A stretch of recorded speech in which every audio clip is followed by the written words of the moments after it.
grace and blessing be upon The only learning experience is the experience of continuous learning. My name is Sari Hamway.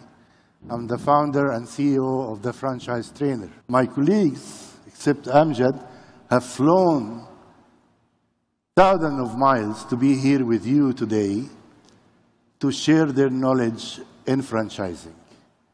We have prepared a few points to discuss during our session, and my first invitation to you, Alan, investing in franchising is a good option for starting a business. My question to you, what are the advantages of investing in a franchise brand, of course, as opposed to starting your own business? Right. Thank you, Sari. Thank you for the question. Thank you to the organizers and Monsha'at for inviting me to be part of this panel. I'm deeply honored to be here. I think one of the things that we say most often in franchising, Sari, is in franchising, you're in business for yourself, but not by yourself. The investment that you make in a franchise brand provides many different returns. Significantly, you get the use of the brand, you get marketing support, training support, operations and systems support delivered to you most often by the franchisor. Add to that what you bring to the table as an entrepreneur, also the ability to benefit from economies of scale, a community of very like-minded entrepreneurs, other franchisees in the same brand, who are also committed to the success and are willing to share that with you. There are typically growth opportunities. There are typically favorable financing opportunities that are available to franchisees and to entrepreneurs looking to build and help brands build. And of course, there's always an exit. So having an established brand behind you can also help you with your exit plans. So I think entrepreneurs typically consider franchising because it's a complete package. And as an entrepreneur, if you can take an existing product that somebody else has already tested, that somebody else has already developed, that somebody has already put in the effort to do all the R&D, and then that accelerates your business plan 6 months or 12 months down the road because you're not building it from scratch anymore. That's why we see so many people adopting the franchise business model as a path to entrepreneurship. Oh, that's great. Thank you very much for your insight. But franchising comes with risks. There are some disadvantages in starting a franchise business. And I would invite Richard here to maybe mention some of the disadvantages in starting a franchise business and how to mitigate risks in starting a franchise business. Thanks, Harry.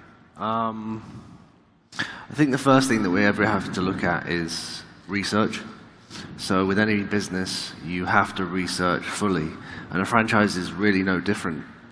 When we're looking at franchising, yes, someone's done the hard work for you, but in your own industry that you're going into, you need to understand it fully. The next thing is planning it and in detail. Don't rely on just the franchisor for everything. Understand that there are risks associated with it and plan everything as if it were your business starting from scratch. The next point would be, and I guess you know industry professionals on the stage, is find someone who is in the industry and ask them for their advice. It's a very difficult industry to be in. If you are getting into a long-term contract, you should be finding someone who you know is going to give you the right advice and has history of advising people. The next point is to be financially prepared. These are long-term contracts, 10, 20, 30 years, and if you're not financially prepared at the start, you'll never get it right. Understanding the marketplace is key to making this work. If you take a brand from another country, you're bringing it to the kingdom, you need to make sure that it's actually going to work here. It's not necessarily just because it works somewhere else, it's definitely going to work here. So while you have advantages of franchising, you still need to make sure you get it right. The last point I would say, with the way the kingdom is at the moment, I think the biggest risk right now would be not taking a risk. I think there's a huge opportunity here for any brand that wants to grow. Any franchisee has the opportunity to borrow money, to be able to expand as quickly as they can with everything that's going on here with the change. So I would expect everybody, if they can do, to take a risk. That's great, but as an entrepreneur, how do you know that you're qualified to obtain the franchise rights for an international brand into the kingdom? I think it comes down to your appetite for risk. If you are able to research, you're able to bring in the right people, staffing, you're able to understand that you may need partners. Not everybody is good at everything. So bring in the right people. If you're not good at finance, bring in someone who's good at finance. If you're not good at planning, bring someone who's going to help you plan it. If you're not good at HR, bring someone who's good at HR. Right. And that's the best way that you can mitigate all the risks involved and make sure the business works. That's true. That's true. Thank you very much.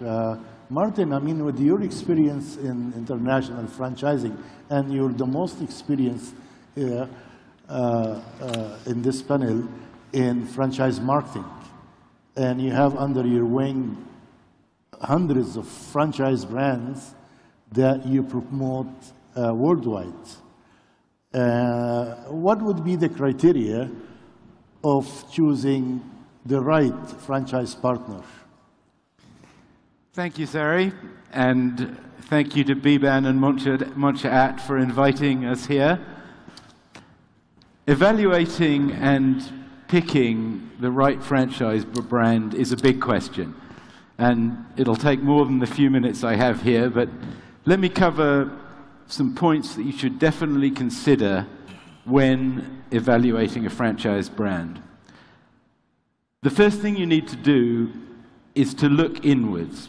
Evaluate your own experience and goals and those of your company before you begin your analysis of potential franchise opportunities. Do you want to operate a business where you already have experience? Or do you or your company want to diversify for strategic reasons or to take advantage of a market opportunity? Consider your capacity. Do you want to operate a single franchise, or do you want to build a bigger business through acquiring area or regional franchise rights? Do you want to be hands-on or manage your business from an investor level? And are there other personal or lifestyle goals that you want to meet? Obviously, as Richard just alluded to, budget is part of your evaluation of a franchise. The capital required to open a franchise, it requires a big building and a lot of equipment. A full-service restaurant, for instance, can run into the millions of dollars. On the other end of the spectrum, a service brand, a small box gym maybe, or a daycare center, you can get into it for a fraction of the price.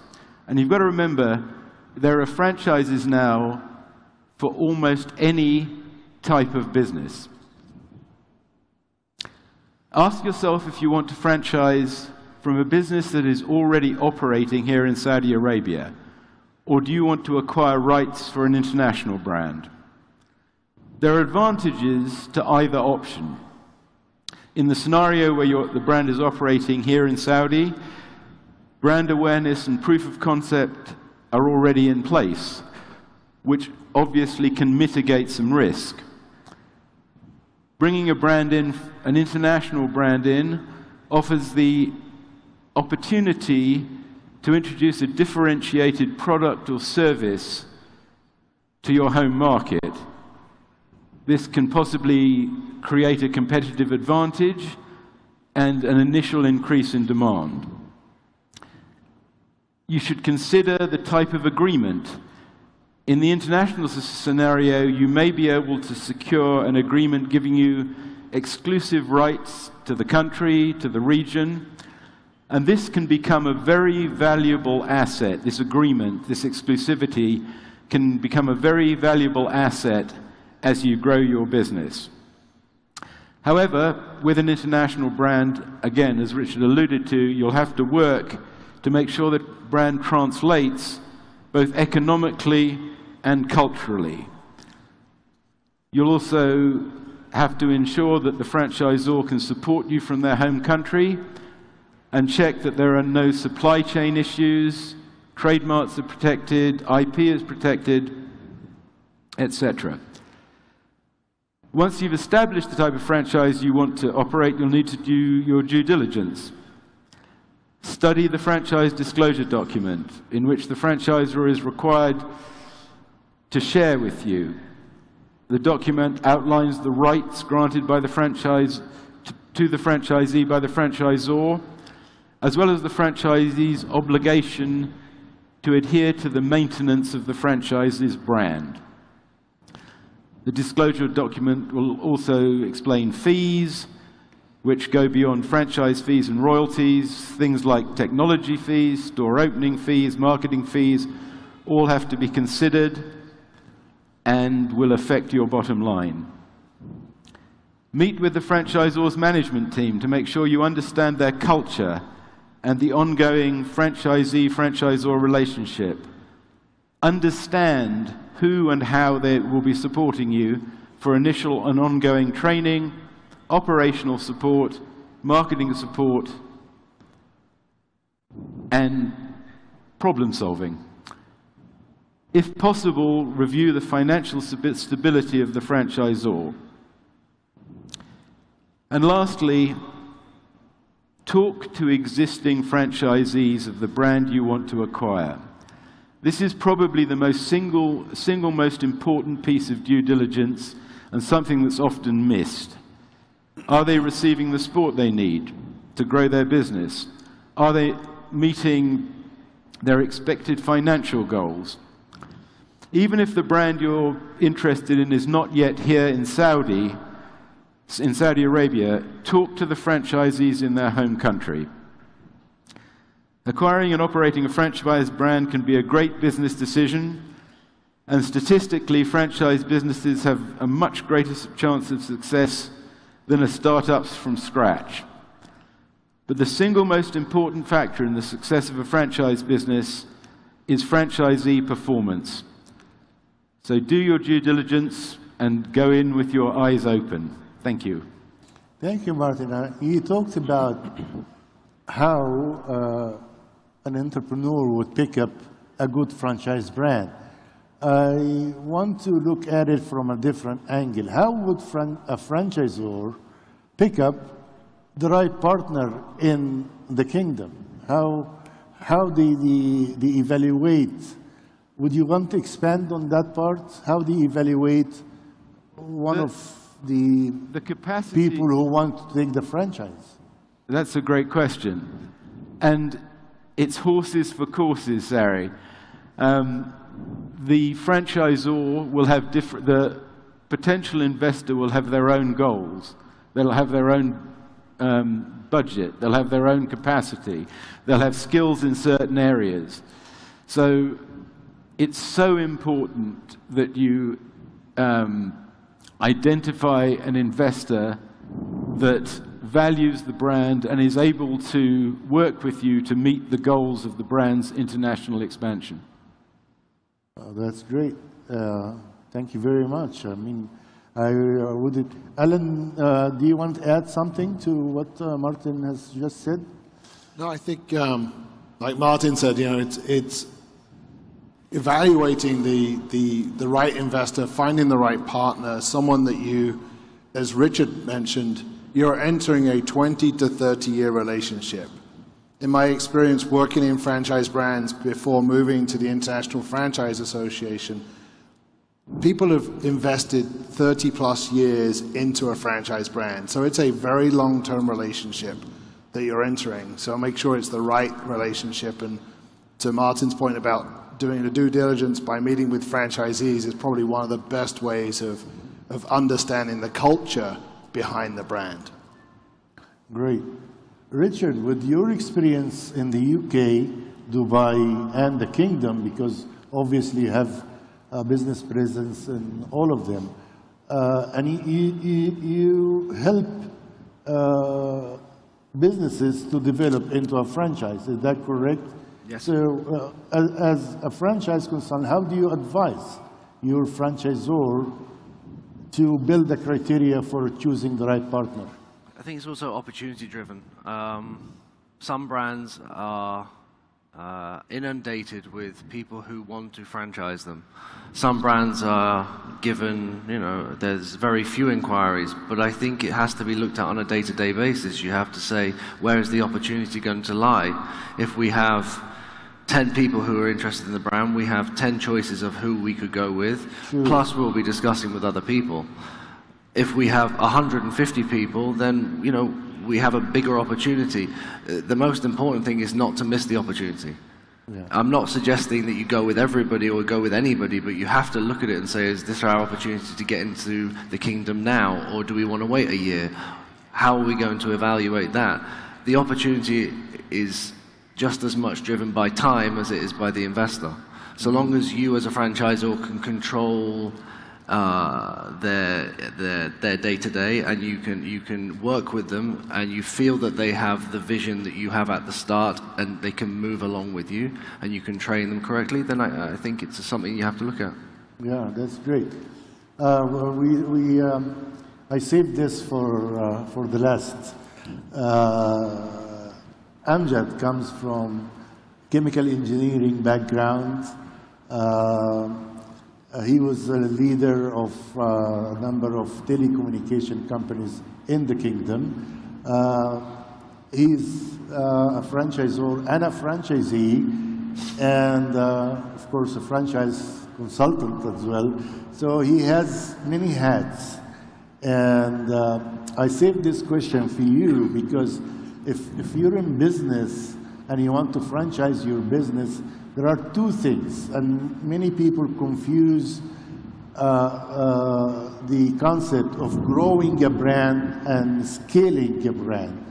And that answer, needs your insight with your experience from different sides of the table doing business and franchising. What is the difference between growing a brand and scaling a brand? Thank you very much, Sari. مساكم الله بالخير جميعا. So hopefully both will take you to increase your revenue, but it depends how you would like to tackle it. Right. So from my previous experience, I used to have a chain of restaurants that I had built myself. And at that time, while learning, it was like a difficult path to grow your business. And I started by one restaurant, and then it went up to 5 restaurants. Unfortunately, I closed it all. Why? Because I couldn't inject and do the growing method of that business by increasing resources of capital, or by human resources, or by even having the process itself. So failing to do such, it did not help me to grow my business. True. Okay. Very true. If we take it to the other way around, when we had this issue, I started looking at franchise as a base to take my business forward. And at that point of time, I decided to go into retail, fashion business. I have the love of that business, but at the same time, there is an ecosystem that you need to understand. And I thought that franchise is the opening door to scale up my business and moving forward to increase my revenue without a substantial, let us say, cost, increase in the cost, and hopefully meeting the revenues. So it's really important that you decide what is the appetite you have in this business, in area of growing your business or having it through other layers of investment. I think scaling up your business through franchise is really a good potential opportunity. especially if you have that brand with the experience that you had lived with it for a couple of years, where you had built your process, your team, your ecosystem, your supply chain, and you had tested that business properly in a way that you can do an assessment with advisors, consultant in franchise business, that can they do proper assessment of your business. And then you can build your franchise manual. It will cost you, okay, not a fortune, but it's going to cost you a good amount of money that it enable the complete system that you have. It enable your brand to be franchised in Saudi Arabia or even beyond, going to GCC or even internationally. The bottom line that you need to do that proper assessment in a way that you build this complete franchise ecosystem, the franchise division within your organization, and this definitely will expand your footprint within Saudi or internationally. This will add to your revenues. This will add to your equity and the brand itself. So it's a journey, but I think it is a proven journey, provided that you have the proper setup, the proper advisor, and at the end you're going to have your business there through different consultants, through different marketing agencies that they can expand your footprint globally. Yeah, I like what you said, both growing a brand and scaling a franchise brand must lead to profits, yeah, more income. And I totally agree. The only radio channel a businessman listens to is WIFM. WIFM is an acronym for 4 words. What's in it for me? So whether you grow your brand organically or you scale your franchise brand, which means planning, having the roadmap, having to plan your organizational resources to support your growth. Growing a brand can happen by adding another branch and building a new owned location, but when franchising, you drive the expansion and the growth through franchising and by planning, having the right resources, including, of course, the franchise support packages, training programs, operating manual, and so forth. I have one question for everyone, and I would like you all to participate for the sake of benefiting the audience, our wonderful audience this evening. If you want to give an advice, a piece of advice for scaling a franchise brand, each one of you, I invite you to just, from the top of your head, say, what is your best advice to scale up a franchise brand? Start with Alan. Thanks, Harry. I come from a numbers and a systems background. So I always think about the unit level economics of each franchise. So each franchise location has to have a unit level economic that makes sense for the franchise owner and the franchisor. Focusing on unit level economics and each individual unit's performance will ultimately result in a greater profitability of the entire brand, makes the brand more attractive to new investors, either to buy a franchise or to invest to help the franchise brand expand. And it also leads to happy franchisees, and happy franchisees lead to additional franchisees, lead to more inquiries, lead to the opportunity to expand and to scale your brand. Excellent. Okay. Yeah, that's right. Great advice. Please, yeah. Matt. Yeah. I mean, it's all scaling is about increasing your top line at a greater rate than you increase your expenses. So one very basic thing you can do is truly understand your customer. And a lot of businesses don't do this. Understand your customer, understand their profile, and market to those people. That way, you're maximizing the amount of money you spend on marketing, and you're obviously maximizing the top line because you're advertising to your customers. Amjad? So look at it as transparency. Transparency. Transparency between Excellent point. I'd like that. Yeah, between the franchisee and the franchisor, because at the end, this is a marriage. This is a business that's gonna spend, as Alan said, for 20 years plus. So as much as you're transparent and you trust, as much as you can grow this business. And it had been proven. I personally had this experience with one of the brands that I present as a franchisee in Saudi. And being transparent with them, with logic sense, it really adds to the value. Without that, I couldn't overcome Corona at that time when business were collapsing in some of the retail markets. So transparency and honesty. Yeah, very good point. Thank you. Richard, your advice. I mean, planning your expansion. they want to take a franchise, but or maybe grow their business or scale up their franchise brand, their own business.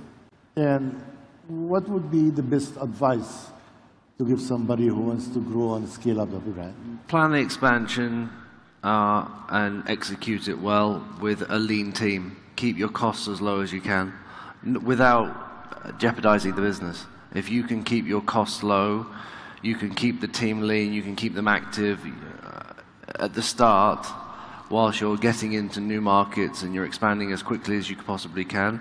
Later on you can scale up, but at that point you're in a position to be able to take advantage of what's going on.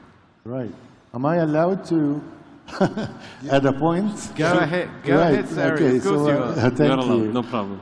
Right. I mean, I think change is key. Your willingness to change as a business owner, as a franchisor, your preparedness to change, to accept change. Many businesses fail because of fear of change. The commitment to change as a franchisor will help you grow and scale your business. What I mean by change is organizational change, because running your own business is a different experience from operating a number of profitable and successful franchisees. You need different resources. You need different input in the business. Before you were running a burger store or a fashion store, which is great, you masterminded that, but when going into franchising, you're becoming a service provider to your franchisees. That's what I think is the important part. Be prepared for change. Amjad, I want to give you this opportunity.